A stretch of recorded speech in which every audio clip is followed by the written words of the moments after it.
उबाठा नेत्या सुषमा अंधारेंनी पत्रकार परिषद घेतली आहे आणि एक मोठा दावा केलाय। केसरकर, खरात आणि चाकणकरांसोबत प्रत्येक फोटोमध्ये दिसणारा नामकर्ण आवारे नावाचा एक माणूस कोण आहे? हा माणूस केसरकरांसोबत काय करतोय असा प्रश्न सुषमा अंधारेंनी आता केसरकरांना विचारलाय। तर आवारे एका पतसंस्थेचा प्रमुख आहे आणि ते ब्लॅकचे पैसे तो व्हाईट करायचा असा दावा अंधारेंनी केलाय। शिक्षण मंत्र्यांसोबत पतसंस्थेच्या माणसाचं काय काम असा प्रश्न अंधारेंनी केसरकरांना विचारलाय। हा माणूस जर नीट बघितला आपण, पिवळा शर्ट घातलेला, चष्मा असलेला हा माणूस आहे। हा माणूस प्रत्येक फोटोमध्ये दिसतो। केसरकर म्हणतात की मला का तुम्ही टार्गेट करताय? हा माणूस केसरकरांच्या सोबत काय करतोय याचं उत्तर केसरकरांनी दिलं पाहिजे। हा माणूस एका ठिकाणी नाही, एक महत्त्वाची मीटिंग चालू होती जी MIDC मध्येच होती।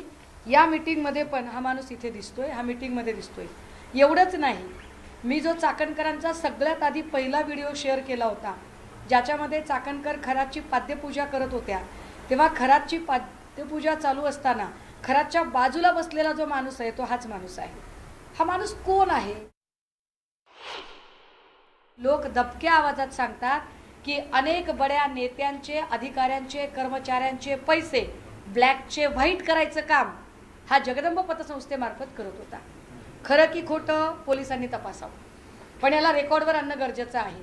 अनेक लोकांचे ब्लॅकचे पैसे व्हाईट करण्याचं काम हा माणूस करतो। हा जगदंब पतसंस्थेचा माणूस आहे। हा माणूस केसरकरांच्या सोबत काय करतोय? आणि केसरकर तुमचं कार्यक्षेत्र शालेय शिक्षण मंत्री होतं।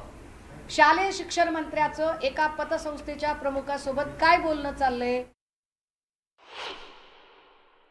जेव्हा केसरकर असं म्हणतात की माझ्या विरोधात कट कारस्थान आहे, तेव्हा मला हा गंभीर आरोप वाटत नाही, मला हे अत्यंत बालिश आणि हास्यास्पद वाटतं। एक दुसरं असं केसरकर म्हणतात की 39 लोक गेले, मला एकट्यालाच का टार्गेट करताय?